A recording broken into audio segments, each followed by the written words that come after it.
Bonjour à tous, je suis bien heureuse d'être parmi vous, même si ce n'est que virtuellement puisque je vis aujourd'hui en Colombie.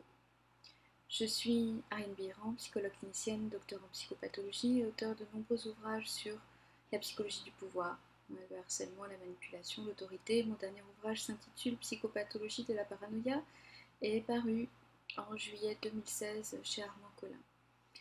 Aujourd'hui, je voudrais intervenir sur la paranoïa et les contagions délirantes.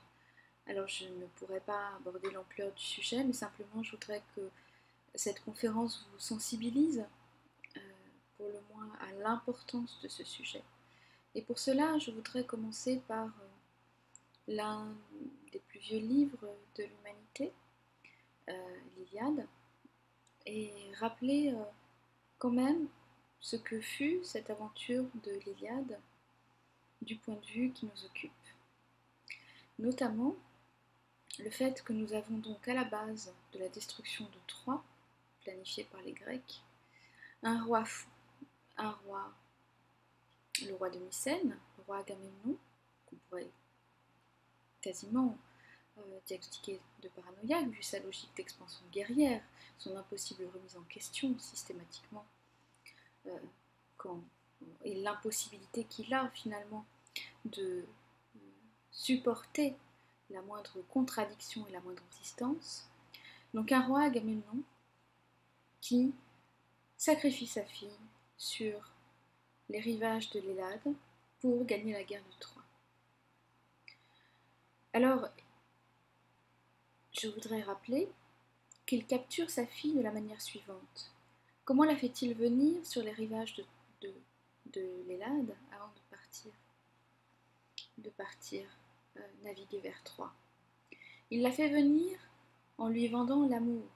Il lui dit qu'elle sera mariée au plus valeureux guerrier de tous les temps, à Achille, qui, contrairement au paranoïaque, est extrêmement puissant, d'une force incroyable, puisque c'est le plus valeureux guerrier de tous les temps, et en même temps il présente son talon.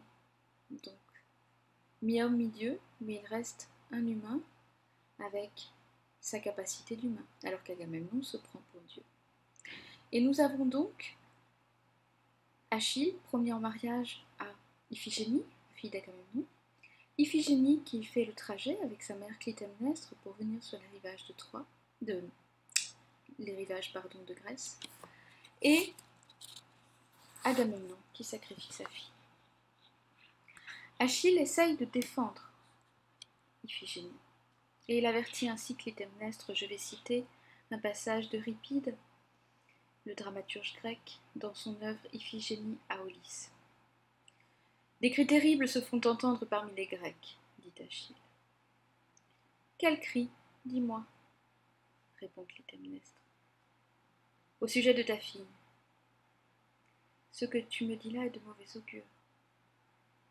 Il crie qu'il faut l'immoler. C'est-à-dire que tous les Grecs sont bien d'accord avec ce sacrifice rituel d'enfants immolés, à part Achille qui s'interpose et qui finira par céder parce qu'Iphigénie elle-même consentira à ce sacrifice. Alors je voudrais quand même, puisque de toute façon le texte de ma conférence, et j'ai horreur de lire mes notes, donc vous l'aurez en libre accès, il sera aussi sur mon site, je voudrais quand même que l'on se demande si la guerre de Troie a été gagnée par le sacrifice d'Iphigénie ou par la bravoure d'Achille.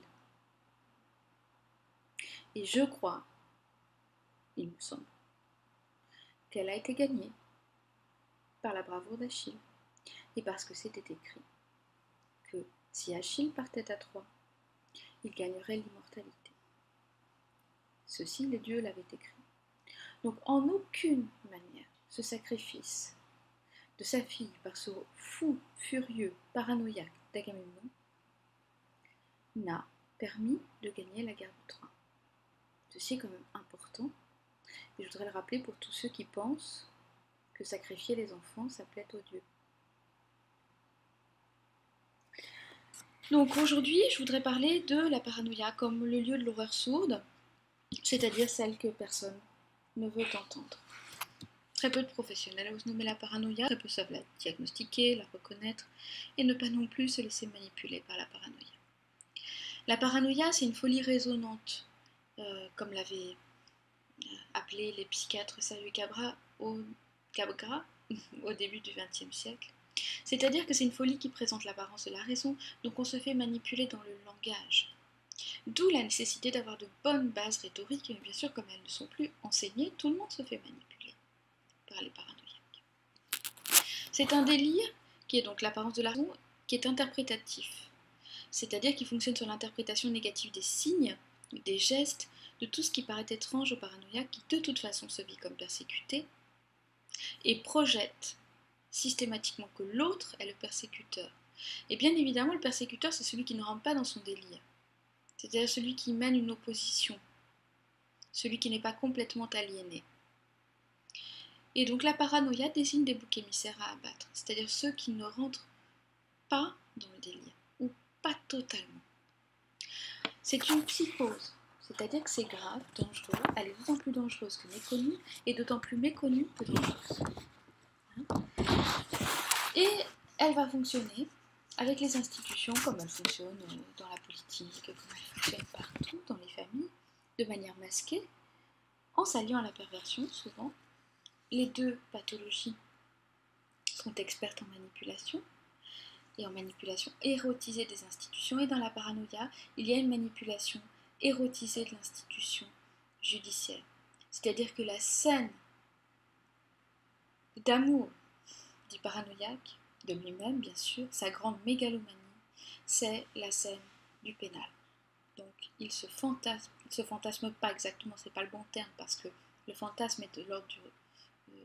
Le paranoïaque ne fantasme pas, il met en scène. Le fantasme, il faut avoir un petit peu d'imagination, un petit peu de tiers dans le psychisme, ce qui n'est pas le cas du paranoïaque.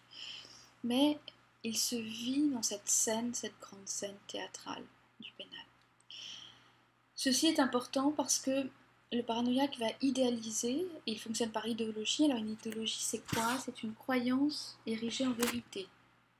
Donc ce qu'il croit, c'est vrai. Et si vous n'êtes pas d'accord, vous êtes dans le faux. Et si vous n'êtes pas d'accord, il vous tue. Son enfant, c'est lui. Il n'y a pas de tiers, il n'y a pas d'absence, il n'y a pas d'origine, il n'y a pas d'ancêtre, il n'y a pas de différence sexuée. Il est père et mère à la fois, femme et homme, il est Dieu, il est tout. Il sent, il intuitionne, il devine, il sait. Si vous êtes dubitatif, si vous n'êtes pas avec lui, vous serez contre lui. Donc, le problème là-dedans, c'est déjà de savoir qu'il y a beaucoup plus de paranoïaques qu'on ne le pense. La majorité des paranoïaques sont des hommes. Et la paranoïa invite au meurtre d'âme. Ce n'est pas moi qui donne ce concept, c'est un des plus grands paranoïaques qui ait existé dans la littérature psychopathologique, c'est le cas Schreber, le meurtre d'âme. Il orchestre le meurtre d'âme. Alors, l'allié du paranoïaque, c'est la perversion. La perversion, c'est pas une psychose, c'est quand même important de le rappeler, c'est-à-dire qu'on n'est pas dans le délire. On est dans l'instrumentalisation, c'est une pathologie du narcissisme, elle reconnaît partiellement l'altérité contrairement au paranoïa, elle la reconnaît partiellement pour en jouir, pour l'instrumentaliser. C'est-à-dire que les pervers font toujours un travail d'aide tactique au paranoïaque qui, lui, est le stratège. En gros, quand Hitler est le paranoïaque, tous les industriels, banquiers, financiers qui l'ont aidé ont été dans la tactique. C'est-à-dire ont mis en place sur l'échiquier les pions pour satisfaire à l'aliénation absolue. C'est-à-dire que le paranoïaque ne supporte pas le moindre vide. Il est tout et il est tout dans l'espace. Il n'y a pas de vie psychique, il n'y a pas d'intime qui existe. Il espionne, il surveille, il contrôle. Il est partout. Donc le pervers, qu'est-ce qu'il a comme intérêt à soutenir le paranoïaque? Il a que au moment où on va faire rentrer les gens dans le chaos, il y a un moment où on peut en jouir, sans entrave, puisqu'ils sont très vulnérables. Et le paranoïaque est très content, puisque le pervers va aller à rendre très vulnérables les gens par son effet de transgression sexuelle, puisque au départ, de toute façon, la perversion est une transgression sexuelle. La perversion, c'est ce qui détourne la sexualité de son but. Ensuite, on l'étend narcissique à toutes les sphères. Donc en clair, la perversion, c'est toujours une parcellisation de l'autre. L'autre existe partiellement et il existe pour ma propre jouissance. C'est une façon de gérer l'angoisse de séparation chez l'enfant à un moment donné. La séparation notamment avec le corps de la mère. Et donc, il y a dans la perversion, dans cette parcellisation, le droit de transgresser, en fait. Le pervers se donne le droit de transgresser parce qu'il ne considère pas l'autre dans sa vie psychique. L'autre n'existe pas. Dans sa vie psychique, le féminin n'existe pas, il est absolument broyé dans la perversion. La perversion est donc exécutante, consciencieuse et habile du délire paranoïaque. C'est important de se rappeler que les processus qui ont eu lieu durant le nazisme, c'est-à-dire qu'un Hitler grand paranoïaque a quand même trouvé un certain nombre de complicités institutionnelles, complicité dans la population, et ce n'est pas parce qu'ils étaient allemands, c'est parce qu'ils étaient humains, et qu'on doit trouver à l'intérieur de l'humain qu'est-ce qui se passe, qu'est-ce qui fait qu'on collabore à un moment donné. Et quand on collabore, on s'en aperçoit pas forcément sur le moment. Et nous constatons, professionnels de ces questions, que la contagion paranoïaque opère dans les institutions comme elle opère actuellement dans la société, et que la privation de l'individu, la persécution des plus vulnérables, le retournement paradoxal du paranoïaque qui accuse l'enfant de mentir, qui accuse l'enfant de malice, qui accuse l'enfant de le persécuter, lorsque l'enfant dénonce des maltraitances, et en particulier des maltraitances sexuelles, cela doit nous interroger. Le traitement de l'enfant aujourd'hui comme bouc émissaire, du parent protecteur comme bouc émissaire qui lui-même est accusé d'aliénation parentale, alors qu'il ne fait que retranscrire la parole de son enfant, et de dire qu'est-ce que je fais maintenant. Et la prise de parti des institutions qui deviennent extrêmement maltraitantes nous interroge sur les phénomènes de contagion qui rentrent dans la paranoïa. Ce lieu de l'horreur sourde que j'étudie depuis plus de 20 ans. Cette contagion n'est opérante que parce que des gens de bien, des professionnels, ne sont pas assez avertis, assez au fait, et n'étudient pas suffisamment, en tout cas pour les psys, ces procédés de contagion paranoïaque. Alors, je crois qu'aujourd'hui, je voudrais dire qu'il existe un totalitarisme rampant, j'en parlais en 2010 dans un de mes livres, mais qui est très très clair. Et qui désormais ne se cache plus beaucoup. L'enfant est dans les situations que nous rencontrons, qui sont catastrophiques, remis à son agresseur, le parent protecteur est écarté, la loi n'est plus respectée. Je voudrais quand même rappeler que l'ambition de tordre la loi, c'est une ambition paranoïaque, de la tordre à son profit. Donc le problème, c'est quand la justice se fait contaminer par cela. J'ai des situations cliniques, et j'en ai eu plusieurs, où n'est plus respectée l'injonction première selon laquelle le pénal tient le civil en l'état. Ça veut dire quoi? Ça veut dire que quand on a des atteintes à l'intégrité, ça doit être jugé avant le civil. C'est quand même la base du raisonnement du droit. Et bien, dans ces situations, les maires, en l'occurrence ce sont des maires, se retrouvent jugés au civil pour non-présentation d'enfants, etc., alors que les plaintes pour viol ne sont toujours pas instruites au pénal depuis des années. Donc là, on est dans le délire paranoïaque. La loi, c'est lui. Il a décidé que non, il n'y avait pas viol parce que c'est un bon papa. La loi, c'est lui. Je suis désolée de le dire aussi, il y a des mères paranoïaques. Mais et la clinique et les prisons nous montrent que la majorité des paranoïaques, ce sont des hommes. Et c'est comme ça. Donc on doit aussi en tenir compte. Ça veut pas dire qu'on doit systématiquement se dire que... Mais bon, il y a quand même des réalités, parce que là c'est l'inverse. C'est systématiquement des mères vulnérables avec enfants qui se retrouvent dans des situations incroyables, incroyablement délirantes. Des situations où on persécute donc les enfants qui ont parlé et les parents protecteurs, où on conforte les agresseurs dans leur toute-puissance. Situation qui ne rencontre aucun écho dans les médias et la population, enfin les médias inversent de toute façon systématiquement, de façon perverse, les situations pour faire du buzz. Et une situation lorsque des professionnels les dénoncent, eux-mêmes sont persécutés par des représailles institutionnelles. Des situations où il n'y a plus aucun bon sens, donc ce sont des situations délirantes, où l'on rencontre le chef-d'œuvre de la paranoïa, où il n'y a même plus la moindre prudence. C'est-à-dire que un enfant va être accusé de mentir systématiquement. Si le parent protecteur s'occupe de l'enfant, il sera accusé de s'occuper de l'enfant. S'il ne s'en occupe pas, il sera accusé de ne pas s'en occuper. On est dans le délire interprétatif paranoïaque. Donc, nous devons quand même être très vigilants.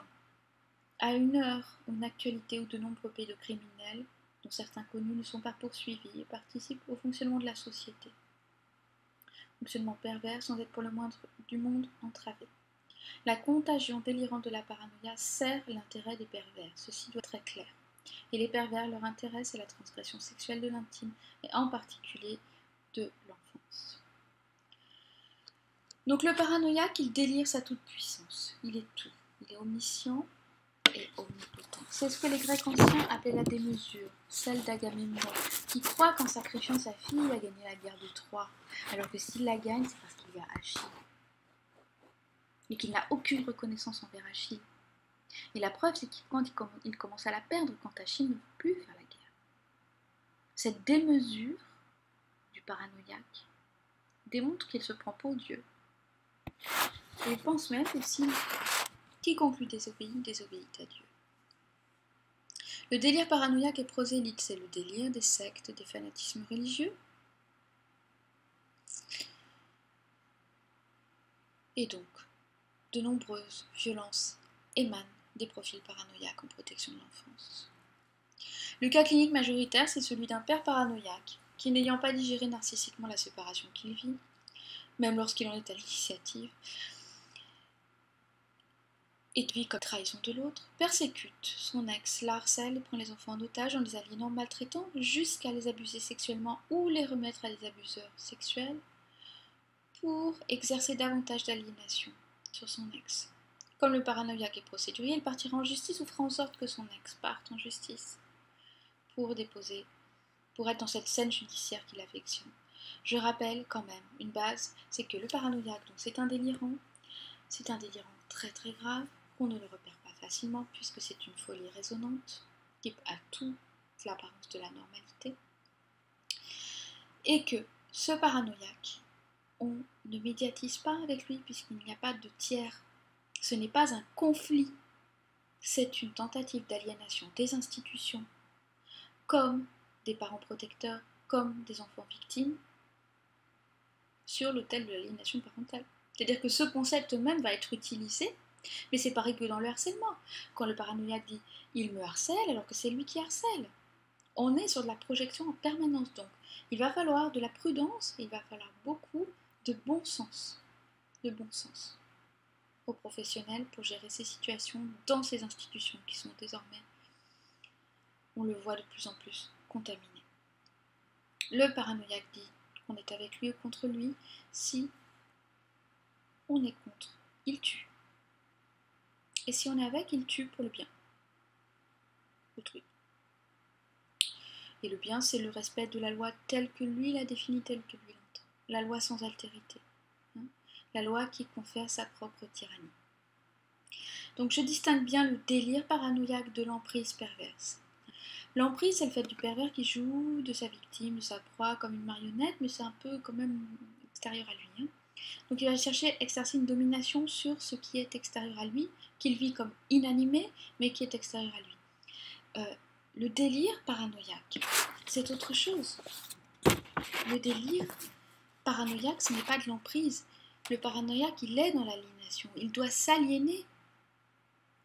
Et il doit aliéner l'autre pour pouvoir réécrire le réel tel qu'il l'entend, tel qu'il le désire, tel qu'il peut le supporter. C'est-à-dire un réel où il est tout puissant, sans aucune limite. Donc, je voudrais terminer cette intervention en rappelant que dans le système totalitaire, les pervers sont toujours les alliés des paranoïaques, les enfants sont toujours des cibles privilégiées, l'autorité n'existe plus, les figures paternelles d'autorité ne fonctionnent plus, il n'y a plus de protection, et les personnes se vivent comme des enfants face à une toute-puissance dévorante que rien n'arrête. De tout temps, les totalitarismes ont utilisé la propagande et l'idéologie sur les enfants. Il faut considérer qu'aujourd'hui, nous avons à faire face à un totalitarisme nouveau, un totalisme rampant, très puissant dans les idéologies qu'il propage pour mieux pouvoir déstructurer les enfants à la racine, et d'autant plus redoutable dans la force de son délire. Que chacun à son niveau fasse en sorte de s'informer, de s'instruire et de ne pas souscrire, en tout cas de se clarifier l'esprit. Votre présence ici atteste de ce désir de conscience et je vous en remercie et je vous remercie également de m'avoir écouté. Je vous souhaite le meilleur pour la suite.